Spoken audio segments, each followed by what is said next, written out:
So there we have a one-arm press, braced in the rack, and with a semi-supinated grip, basically a grip where the palm is facing inwards. So I'm going to teach you how to do a standing overhead press, single arm, braced.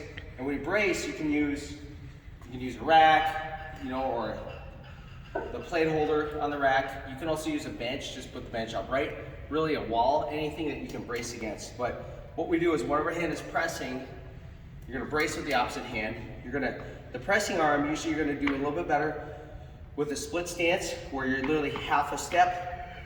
You're about half of your foot's width, the right foot, whatever arm is pressing. And then from there, you gotta brace your glutes, brace your abs real tight.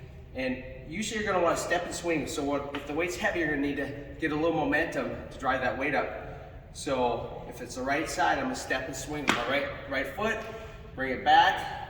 And you always start with the dumbbell down as low as possible. And you're gonna do your press up and in, down and out. When you press, you always keep your elbow underneath the load. You don't want your elbow behind the load because then you're gonna press up and forwards.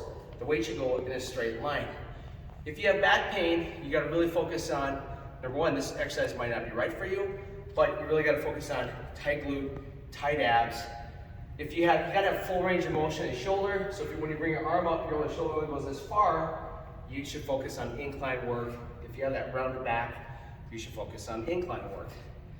But if you don't have any pain, you're good with this exercise, and you should always work through a pain-free range of motion, which means if you need to shorten the range of motion, go through a little less range, that's acceptable as well.